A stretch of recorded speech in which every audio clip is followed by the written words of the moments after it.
This is partly a lament to the ever-changing Cotswold country pub and its lack of constancy and priority within the march of single concept, clear marketing of consumerism within the capitalist model, and a how-to video on the nutritional and health-giving properties of real cask ales, not your mass-produced chemical lagers, your blonde. There are still so many of them to discover, and I really should do a how-to on how to discover them. There's so many little lanes, so many little villages, single-track roads, riverside secrets, there to be discovered. How should you do this? Well, I'd recommend at least a day van. A camper would be ideal, where you don't need to have someone share the driving. If you think about it, you can do a pub crawl in a day van. You can start 11:30, traditionally pubs used to open. So, have a pint in one. You can drive a very zigzagging, meandering route because you're discovering the lanes, not because you've had a pint. Find another pub and have another pint. Choose a different ale. Try and choose the pubs from camera, real ale, cask ale guide. By this time, you could still drive on to another place, perhaps to eat. The beers, but craft artisanal ales. Government taxation of public houses serving beer and wine is far from looking out for our health. It's a tax on people meeting and exchanging ideas freely. The legislation that condemned rave culture of the 90s made it essentially illegal for 6 or more people to meet. Those 6 or more people could be meeting in a public house, regularly exchanging revolutionary ideas, starting movements and societies in a environment that's safe, neutral territory, where everyone's free to share. Why a how-to video? Gruit is the centre of this. Gruit or grut is essentially a bouquet garni type idea that you might add to food. A herb mixture might be used for bittering or just flavouring any type of beer, really. In with the mash, in with the wort. These are a part of your artisanal craft beers, but for decades now have been missing from the international dross that we get pumped through our televisions for us to buy. I recognise that different latitudes need different things. Your cool, crisp, blonde lager does cut through the heat of the Mediterranean, I confess. When it comes to the Caribbean and Creole areas, it's adding ginger and citrus that first gave us the shandy. Now, what is a shandy? I can hear Americans drawl calling Britain and Europe and Australia, and we know what shandy is. It's rather nice in the summer. It's a bit like small beer. What is small beer? I'll have to get to that as well, won't I? But this video has partly been inspired by news that over the last couple of years, Americans are slowly starting to discover the shandy. Now, there is Bertram shandy, but that isn't really it. It's got a certain reputation as being a slightly effeminate drink to order. Lemonade that dilutes any beer or ale to the point that it's low enough alcohol content that it's legal to serve to children. Perhaps half beer, half lemonade, or perhaps just a lager top. Just the last inch of the pint. 2 or 3 inches of the pint topped up with lemonade. How can Americans, especially not from the deep south, too busy with their bourbons or something, how can they not know this? But small beer, its fermentation is a preserving process. You're familiar with kimchi, perhaps? Another fermentation preserving process. Way back when, every village would have a family that kept the closely guarded secret of how to brew. Beer was in no way expensive, it was a daily thing for everyone. There was the time when any town of any size, the water sources would have been polluted with sewage. People did throw sewage out onto the street. They did have to go a long way for their water sometimes. The communal fountain would have horses drinking from it, and who knows what went down the well. Small beer was a way of killing off germs. It was the bottled water of its day. It was just another little income stream. Some were obviously more popular and saleable than others, but if that proved the case, someone from the clan going on international publishing site and giving away the clan's secrets, you don't educate people for free. Knowledge is passed on from trusted generation to trusted generation after a period of apprenticeship and learning that you've paid for with your offspring, basically, becoming indentured. A cottage industry, though, predominantly female members of the family were the brewers. Perhaps the greatest peril would have been collecting your bouquet garni or gruit for the beer, leaving you open to accusations of witchcraft. There were, of course, monk brewers in monasteries that grew. Well, they did grow hemp and include hemp in the mix of the beer, but they cultivated very strong beers and kept very keenly very strong yeast for beers and ales. Yes, monks got drunk and stoned, or at least some orders did for some periods. Well, there were those nights and the crusades that needed supplying. But until the Second World War and after, the milk that was produced in an area pretty much stayed in an area and was transformed into different things, but transporting milk tended to lead to TB, tuberculosis epidemics. Not so much from the milk, but the lack of hygiene of the containers for the milk. Kefir, fizzy yoghurt milk drink never really came back from the Crusades and took off. But another preserving method. Now in Britain we like our ales warm. Not warm as in heated up, room temperature. Sweet, full-bodied and fruity, without hops. With malted grains, but without hops. Malted barley-rich beers and, of course, ales are predominantly a carbohydrate. Any self-respecting farmhouse of yesteryear would have had the brew at three different stages, and a potage on the stove. This potage was a very, very thick soup of constantly changing vegetables. It was constantly replenished with every day's fresh produce that was available from the market or the garden. The same core soup would be there slowly on the stove for a week or longer. Just how your spaghetti bolognese gets better the next day, so too the potage soup. If you're lucky, there might be some meat in the soup, but you need to have your gallon of beer every day.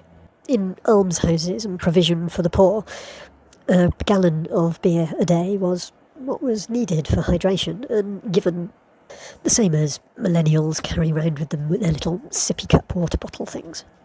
And then there was your daily bread, the 3 ingredients of your diet, the gallon of beer, the potage soup and the loaf of bread. Thin, tinned soup that we are so familiar with. Do you drink or eat soup? Well, that's a debate for another time, isn't it? Depends if you use a spoon or not, I think.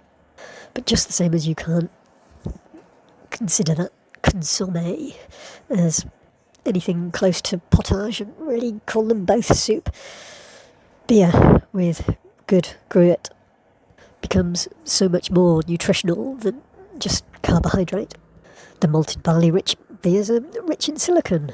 I've piqued your interest now, which is good for bones and maintaining the health of bones. It's got a lot of ortholocylic acid, a mineral that helps the body metabolise things. There's a lot of magnesium, antioxidants, and, well, there's several minerals and vitamins. If you add the gruit, you're choosing what vitamins and minerals to add to those that are already there. Lagers, a bit of a waste of time in that respect. They're the most consommé soup of the lot. A stout, porter, like Guinness, It is almost a meal, isn't it? Anywho, there's B vitamins in beer by the truckload. And it fills you up. Beer only ever used to be taxed when it got to a certain strength. Juniper berries and twigs, mosses and lichens were added in Scandinavian countries. With so many vegetables having an aniseed taint to them, it's easy to see how licorice could be a good palate pairing. Who now isn't tempted to add a gruit bouquet garni to their mash of sage or rosemary or bog myrtle or an antiseptic? Adding seasonal ingredients would change. You've got summer, spring, winter brews. Spruce tree tips. Are you familiar with the scent of fresh pine sap? There's a reason why so much gorse hedges grow. A popular ingredient, common heather, ground ivy, horehound, mugwort, sweet gale, yarrow. A huge variety, I'm sure I'm getting this across. Ginger, caraway seeds, aniseed, nutmeg, cinnamon, mint, and just your garden vegetables. Or perhaps rather salads and herbs. The seeds of rocket are powerful things.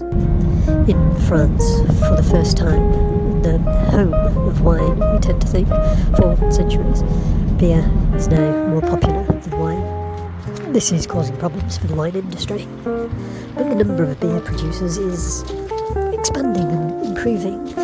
It's not just all Soissons quatre. All beer isn't Belgian. Sweet gale gets added to the mash.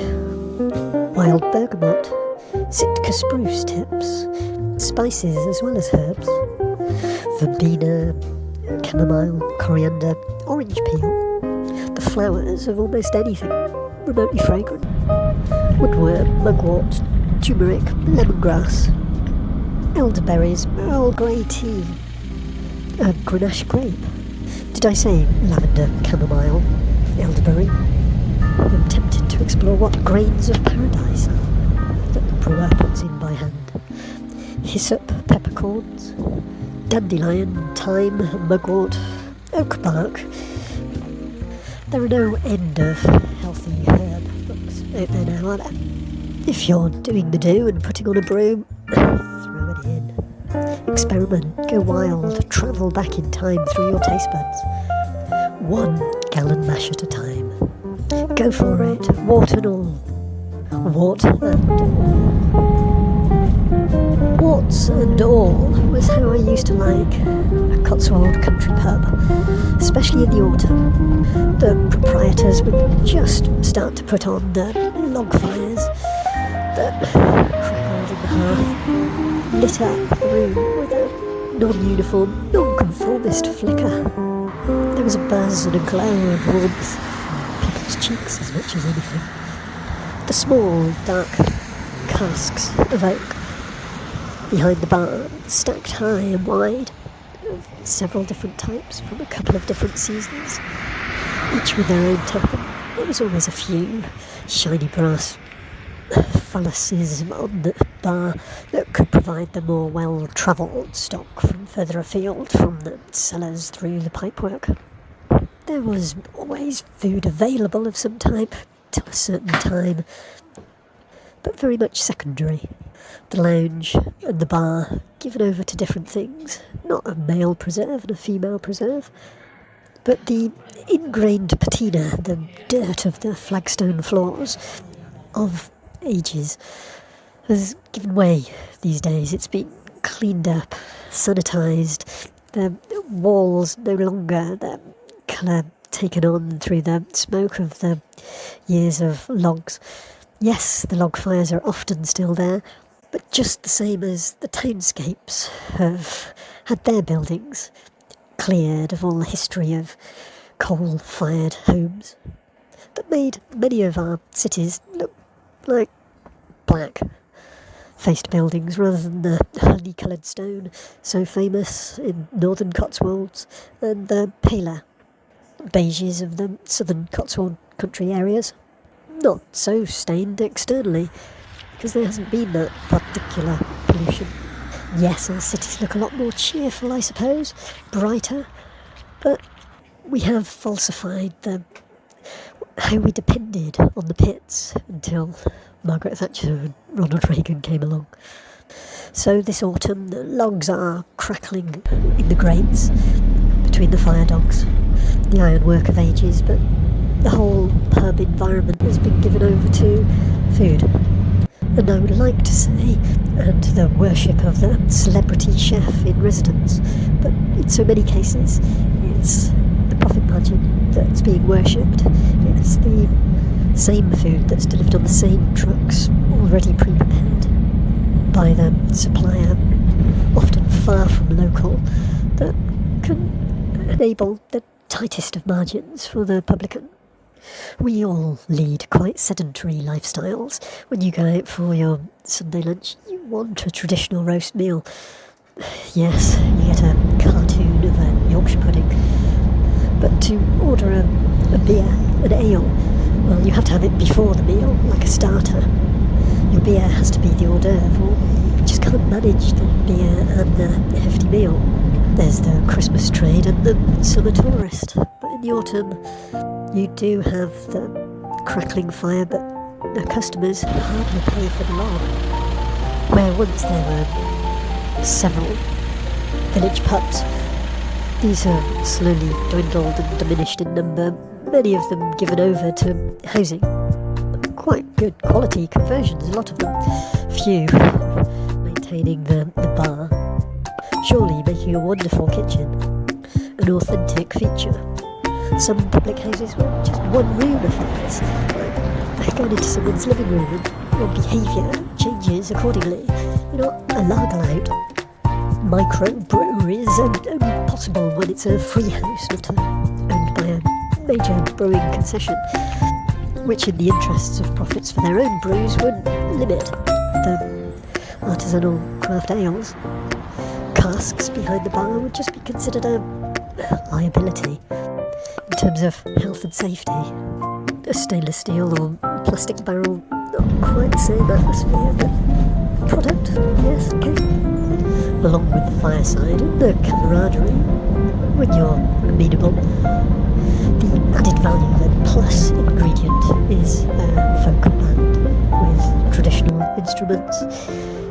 If a group of artists from the locality want to practice without the earache from the family and the neighbours, they can get together for a jam session, form an ever-changing series of band members in the very loosest possible sense, and this is how it's always been. Presbury, Bishop's Cleeve area, north of Cheltenham. When you went to the Cheltenham races, you may well have sought out not necessarily the famous racing pubs like the Hollow Bottom. Yes, you heard me right on the name. There's a lot of amusing pub names, of course, but the Hollow Bottom is my favourite. But it doesn't tend to have that musical ingredient. In the centre of Cheltenham, there's what used to be the Crown and Cushion for generations, hundreds of years. It's just had its doors reinstated that were closed because, I don't know how they've managed this, it was closed because the road became such a busy A40 and drunk people would stumble out and potentially get run over. I think it might have alleviated because people just can't afford to get drunk in the pub anymore. Must have been written into the risk assessment. But the Crown and Cushion, if it doesn't, really should have a blue plaque on the wall saying this is where Brian Jones, local artist that formed and cultivated the early sound of the Rolling Stones, learnt his craft as a musician in numerous ever revolving series of musician band ensembles until he became the driving force behind the Rolling Stones with the home counties boys. Then kicked him out of the band when they needed that commercial claim and success, sold their souls to the devil and left the folk sound, the roots sound behind. In Painswick, little more than a single soul, often multi-talented musician, doing little more than busking inside in the warm, is the only pale imitation that the modern commercial environment can afford. And it's difficult to see that, say, a Heston Blumenthal celebrity chef, ex-pub environment, I'll call it, would really be able to accommodate a British ad hoc folk band and singer scene. While this is a lament for the Cotswold country pub, there are still so many of them to discover, and I really should do a how-to on how to discover them. There's so many little lanes, so many little villages, single-track roads, riverside secrets there to be discovered. How should you do this? Well, I'd recommend at least a day van. A camper would be ideal, where you don't need to have someone share the driving. If you think about it, you can do a pub crawl in a day van. You can start 11:30, traditionally pubs used to open. So, have a pint in one. You can drive. You can drive a very zigzagging, meandering route because you're discovering the lanes, not because you've had a pint. Find another pub and have another pint. Choose a different ale. Try and choose the pubs from Camera, Real Ale, Cask Ale guide. By this time, you could still drive on to another place, perhaps to eat. Perhaps you want that celebrity chef experience. Why not? It's a beautiful pub in a beautiful environment. You could have another beer, but then you need to sleep it off. Sleep it off for a couple of hours, perhaps 3 hours. You've had 3 beers. If you leave it another hour after that, you'll be pretty much completely sober. 2 or 3 hours sleep, you're able to drive to another pub, have another pint, have another snooze. It might take you half an hour or an hour to get to your destinations. It may take you longer. Stop, take in the scenery, go on a country walk, and get back to the pub. Take a selfie with your local equestrian celebrity. Jaunty, get a picture with Jaunty. If David Parker's in his stately home, have a chat with one of the jockeys. There's always jockeys in the Hollow Bottom. Time it for autumn, wrap up warm, take in the colour. Western Burt Arboretum, it's all around you. You don't need to pay the entrance fee of $1.50 just to see them. Fall colour, the leaves fall, so let's call the season fall. It's all around you, like Cotswold love. Take cider with Rosie with you. Perhaps come back in summer for the cider. The scrumpy. Camp overnight in the pub car park and start your pub crawl again in the morning. You could spend a week or 2 doing this and you're going to love every minute of it. It's not difficult to find a campsite in the Cotswolds. It's not difficult to find somewhere to do a stand-up wash. The country streams are bearable. Do you see what I did there? And temperature-wise, but don't go in the Severn. It's strong tides. You get washed away. Strong swimmers only. And there's not really much in the way of beach possibility. It goes deep quite quick. The Red Lion at Wainloads, it's got a campsite attached. There's others. Take a camper pub crawl round Cotswold country pubs. Autumn, spring, winter would be harder. Summer, too populated. Autumn is perfect.